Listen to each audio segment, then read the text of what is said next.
Cuando leíamos la cantidad de inversión que tienen la Vanguard, que es un fondo de pensiones de Estados Unidos, parecería como que Vanguard creó esas empresas para su beneficio. No. Nos está aclarando Michelle algo que no era el objetivo del comentario. Lo que nosotros queríamos irnos a por otro lado. ¿Qué queremos decir? Nosotros queremos decir que aquí hay negocios que si se convierten en acciones, si emiten acciones o bonos, que busquen la figura que quieran y lo ponen en venta, se van inmediatamente a vender y el Estado recupera. Le voy a poner un ejemplo.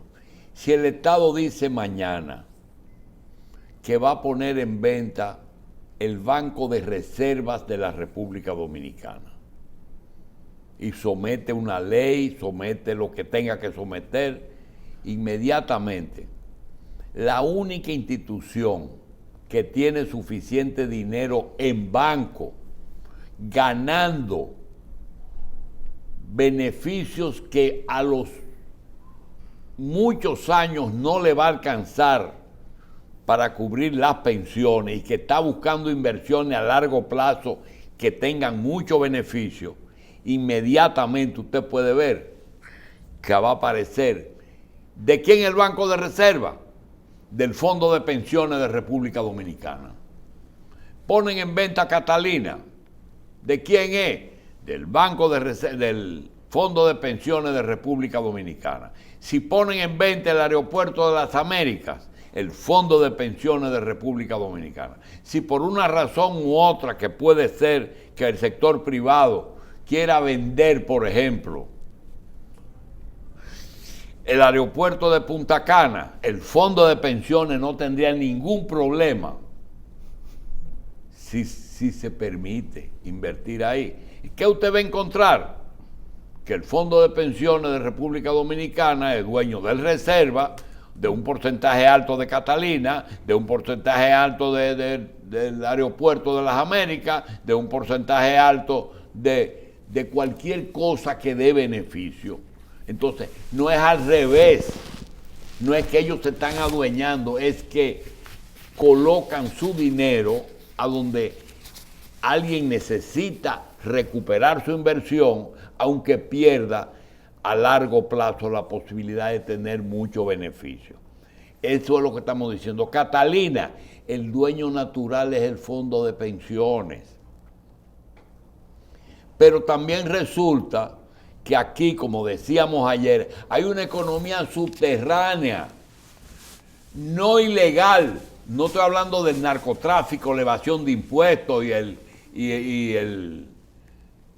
y la corrupción, que es un dinero que anda buscando para lavarse. No, estoy hablando de gente que pendejamente tienen un banco por acumulación, perfectamente tienen 400 y 500 millones de pesos.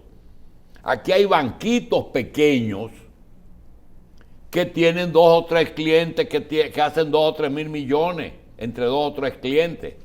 Aquí hay mucha gente con mucho dinero y muchísima gente sin dinero. Eso es la gran brecha. Ese es el gran problema. Pero todos los días te estrujan a ti que el 1% de la población tiene el 90% de la riqueza. Todos los días aparece en todas partes del mundo eso. Y que es una inequidad. Y que en África no hay 3 millonarios, sino 3 empresas que invierten, se llevan la riqueza. Ya uno está cansado de que digan, todo eso que le están acreditando a Luis Abinader son problemas globales que hay. Miren los carros que se han disparado los precios. Le están hablando a uno de unas computadoras y de unas cosas ahí que... Yo voy a dejar que Michelle, que vive al día con eso, aclare el tema de las inversiones. ¿Por qué es que no sería difícil implementar lo que dijo Aristides Escuder. Nosotros contemplamos dos posibilidades. Una, la fiducia. Lo que están criticando ahora, esa fue la primera opción. Después apareció vender las acciones, un porcentaje a quien las compre. Bien, lo interesante de todo esto es cómo ha cambiado la forma de pensar de todos los dominicanos, los medios, la opinión pública, la sociedad civil. ¿Qué pasa? A la gente se le olvidó cómo y para qué se hizo Catalina. ¿Cómo y para qué se hizo Catalina? En el momento en el que Catalina estaba en construcción, nadie opinaba ni se metía de dónde salía el dinero para construirse. Se podía coger prestado a Brasil, Brasil falló, se cogía en el Banco de Reserva, se pidió en Europa, se cogían puentes en el Banco de Reserva para poder, y al final terminó la obra haciéndose con fondos del gobierno dominicano, del presupuesto. Entonces, en ese contexto de que ya Catalina no estamos hablando si es de carbón, sino la parte financiera, ya se construyó y ya se pagó, no la debe el país. Entonces, un nuevo gobierno sigue la misma política que tenía el gobierno anterior. Vi un discurso no de Escuder, de Danilo Medina decir, vamos a terminar y después vamos a ver qué vamos a hacer con ella. El interés nunca fue manejar el 100% de Catalina. Entonces la gente ahora no quiere que salgamos de Catalina. ¿Qué procura el gobierno? El gobierno necesita recuperar la mitad del valor de Catalina, aunque se quede con la mitad. La puede vender entera. Y el gobierno decidió la figura más transparente de las dos, que era o hacer una compañía por acciones y vender la mitad, o venderla entera, o vender 3/4, o vender lo que quería, o hacer una figura que se llama un fideicomiso que es más transparente. Si la gente no entiende el contexto de cómo se hicieron las cosas y por lo que se están haciendo, ok, nos quedamos con ella. ¿Y de dónde vamos a conseguir los 1.200 millones que el gobierno procura recuperar de ahí? Recapitalizarse, devolver la mitad de lo invertido. Entonces, si no se entiende eso, ahora, ¿por qué el gobierno no se fue por la figura más complicada? O por lo mismo que está pasando ahora. Y si se hubiera ido con una compañía por acciones, era que le hubieran dado duro. El tema de las inversiones, perfectamente. Aquí los fondos de inversión, nosotros vimos el otro día una inversión que se abrió en RD Vial, en el fideicomiso de RD Vial. ¿Ustedes saben quiénes compraron las acciones? ¿Quiénes compraron la participación? Gran parte, los fondos de pensiones. Los fondos, creo que 40.000 millones de los 50.000, o 30.000 de los 50.000, los compraron los fondos de pensiones. Pero ahí, esas operaciones, el principal obstáculo que ha tenido todo el mundo para la realización para implementar una u otra modalidad, empresa, compañía por acciones o fondo de inversiones, no ha sido la indeterminación, vamos a decir, de cuánto fue que costó la planta. Es que ese no es el problema. La gente lo que ahora no quiere, lo que pasa, Carlos, es que aquí tú tienes un ingrediente político. ¿Tú te imaginas que el gobierno anunció un fideicomiso donde el gobierno aporta en 2.400 millones de dólares una planta, 2.390, una planta, y donde la auditoría que deja hecho el gobierno pasado es de 2.400, y el gobierno coge ahora y lo aporta en un fideicomiso por ese valor, automáticamente eso reconoce que el valor de la obra es ese. Reconoce el valor de la obra es ese. Es que ese es el problema, que le están dando más importancia a meter Catalina en un problema de sobrevaluación, cuando el éxito de Catalina, cueste cuanto cueste, está perfectamente justificado. Entonces, han cambiado el objetivo principal que debe ser, que es la recuperación de una parte importante, que el Estado se puede quedar con una parte Y sobre todo, no convertirlo en un cuerpo de delito. Lo van a convertir Sí, en un pero cuerpo de si delito. lo convierten, ¿cómo es que tú dices? Si habla mal del mono, no lo no vende lo vende. después. Entonces, el problema es ese. Ahora, eso se podía hacer una figura en la cual se dijera, miren, se va a valorar esta empresa en 2.500 millones de dólares. No por su valor de... Por eso era lo importante, desde mi punto de vista, de poderlo hacer por una compañía por acciones y no por un fideicomiso. Porque cuando tú aportas a un fideicomiso, tú aportas por el valor del costo. Cuando tú lo haces en una empresa y tú podrías darle valor a tus acciones y decir, el valor de Catalina es 3.000 millones de dólares. ¿Por qué? Porque también tiene un valor presente del dinero, del negocio que hoy tú lo compras y hoy está dejando 200 millones de dólares de beneficio, que no hay que esperar su construcción y su venta, y eso tiene un precio. Claro. Entonces, si se hacía con esa figura, tú podías tal vez sacar más dinero a lo que estamos hablando de Catalina. Ahora una operación menos trampa. ¿Dónde se manejan las acciones del gobierno en empresas privadas? No es en el FONPER. Ahí no es que llegan los beneficios. Sí. Aquí hay compañías perfectas. Aquí la mitad de las empresas del sector eléctrico, el dueño es el gobierno. Y son empresas privadas. Entonces, hay un tema complejo con esto. La otra parte que quería tratar era el tema de Petrocaribe. El presidente de la República ha sido muy claro y dice, yo no tuviera este problema si estuviera Petrocaribe. Y quiero reiterar que en esto difiero de Ramón Alburquerque, que dice que en el gobierno pasado no se transfirió Petrocaribe a la gente. Y le queremos decir que por lo que conocemos, que manejamos bastante ese tema en ese momento, cuando República Dominicana compraba en el acuerdo de Petrocaribe un barril de petróleo que llegó a costar hasta $150, la mitad de ese dinero había que buscarla. La otra mitad, el excedente, se iba a un financiamiento. Si costaba 100, 25 había un financiamiento y 75 se pagaban.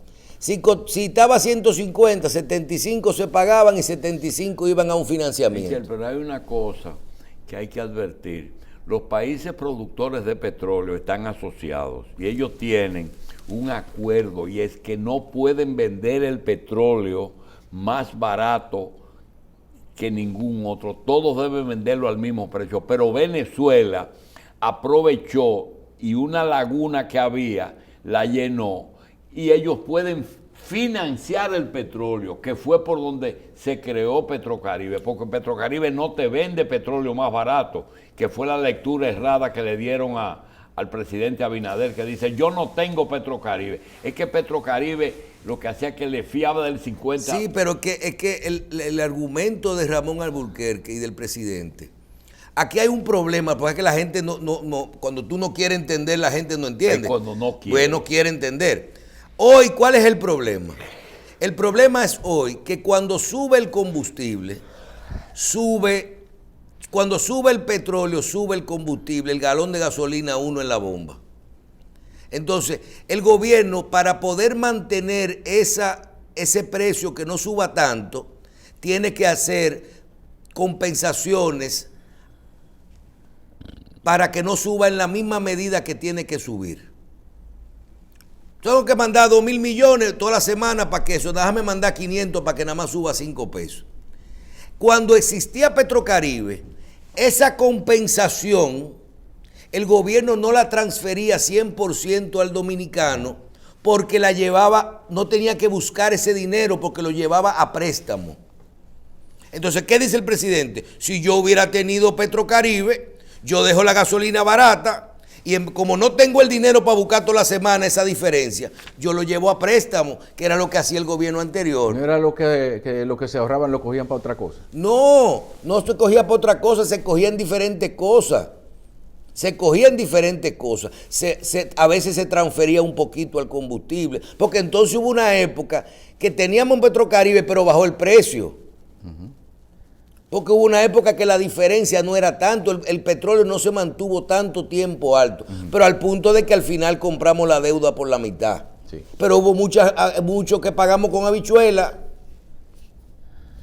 Entonces, el tema de lo que se está hablando ahora, ¿por qué? Porque no se está tratando de resolver el problema del precio de los combustibles, que es como piensa el presidente. Se está pensando en función de cómo manejar esto de forma política.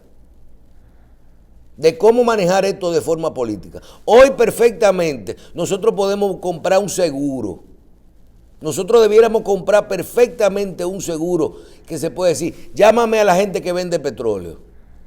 Yo quiero comprar 100 millones de barriles de petróleo el año que viene.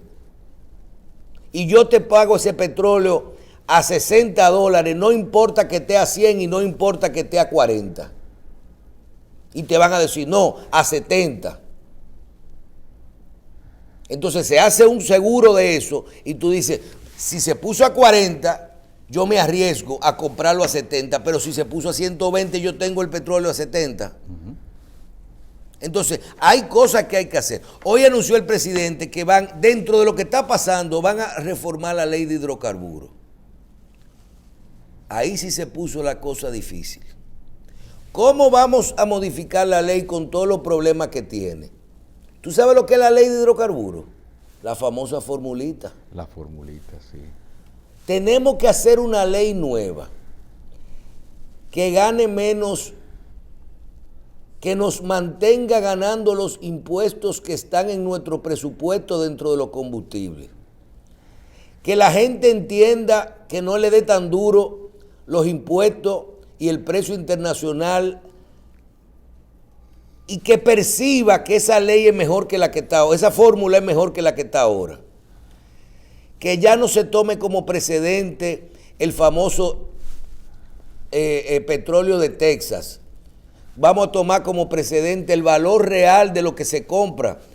Si es gasolina, gasolina. Si es porque nosotros tenemos una referencia, sí, pero nosotros al final compramos a otro precio el petróleo. Y al final compramos también gasoil, gasolina y varios tipos de derivados y petróleo. Entonces, ¿por qué no tomamos como referencia la base real semanal de lo que cuesta realmente lo que estamos comprando? Además, no todo importador de derivados de petróleo compra al mismo precio. Algunos tienen otras ventajas y esa ley en un momento eliminó lo que era una competencia de precios que quizás era minúscula o con diferencias, pero que había gente que compraba un galón de gasolina a 2 pesos más barato en un sitio que en otro. Hay que sentarse, Carlos, a ver cuáles son los componentes de esa ley. ¿Cuánto vale el barril de petróleo ahí o el galón de gasolina puesto aquí? ¿Cuánto vale llevarlo de la bomba, de la terminal al almacén? ¿Cuánto vale del almacén a la estación de combustible? ¿Cuánto gana el distribuidor? ¿Cuánto gana el transportista? ¿Cuánto gana la bomba? ¿Cuánto se gana el mayorista? Todos esos márgenes hay que revisarlo ahora. Y al final, y el más importante, ¿qué porcentaje de impuesto está ganando el Estado? Porque en teoría, nosotros podríamos hablar un tiempo de un valor fijo por galón en vez de un porcentaje, porque ¿qué es lo que está pasando? si el porcentaje de impuestos es un 100%, un 50% de impuestos. Ok, de un galón de 200 pesos, 100 cuesta la gasolina, 50 es el impuesto y 50 se van entre el transportista, el distribuidor y la bomba y todo el mundo. Esos 50 es 1% de los 100 pesos. Si fueran 30 fijos, ya que se ha puesto tan alto, ese porcentaje, si lo ponen fijo, no va a alterar los ingresos del país. Y ahí es que tienen que ponerse a afilar el lápiz. ¿En qué medida? Cuando suben los combustibles, suben también los impuestos. Y esos impuestos y los márgenes de la bomba, de los transportistas, de todo el mundo también sube.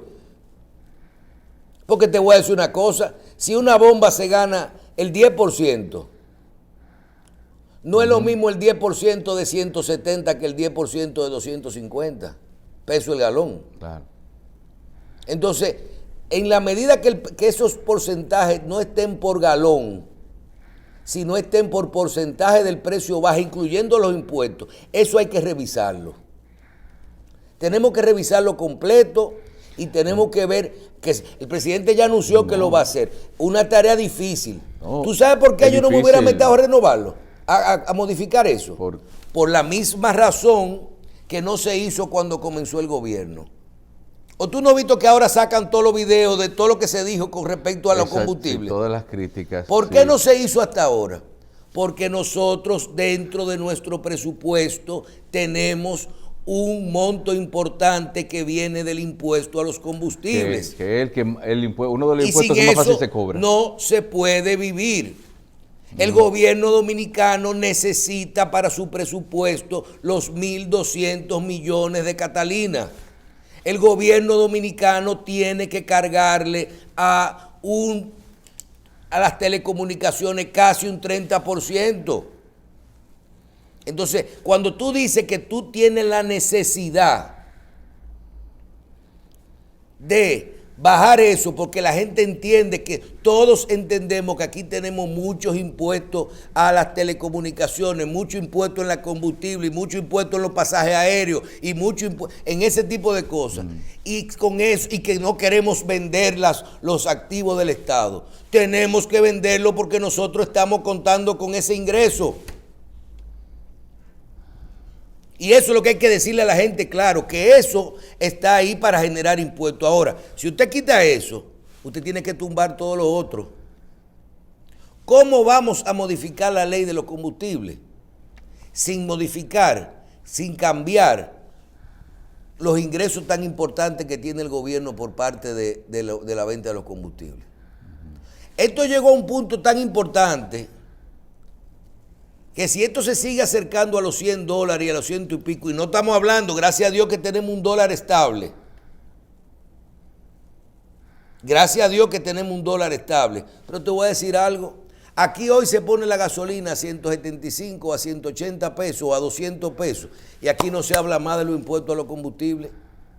Y eso solo se logra que baje a 50 el barril. Y dejamos los mismos impuestos y todo.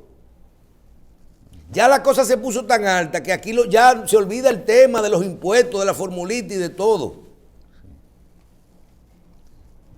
¿Por qué? Porque no es lo mismo $3 y pico, $4, porque es que 200 pesos son, $4 son 200 y pico de pesos.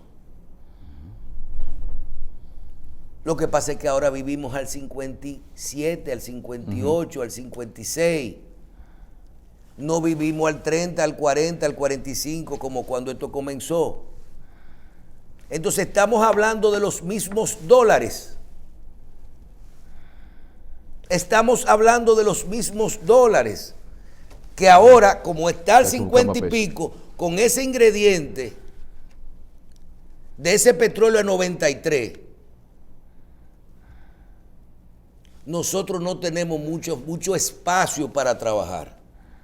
Y entonces el contenido de esos 200 y pico de pesos de impuestos, tú lo tienes dentro del presupuesto. Sin eso no hay nómina, no hay metro, no hay carretera, no hay nada. Sí. Entonces, es una situación compleja lo que viene ahí. Claro que Petrocaribe fue una ayuda. Dentro del contexto de lo ocurrido en ese momento. A como estaba ese dólar, a como se puso el petróleo y cuando llegó no hubo que transferirle toda la subida porque lo estábamos llevando a deuda. Lo estábamos llevando a préstamo. Estábamos pagando la tarjeta con la tarjeta. Se estaba reenganchando, sí. ¿Tú estás entendiendo? Estábamos pagando la tarjeta con la tarjeta. Mientras tanto, vamos a ver en qué pasa todo esto. Vamos a una pausa y regresamos inmediatamente.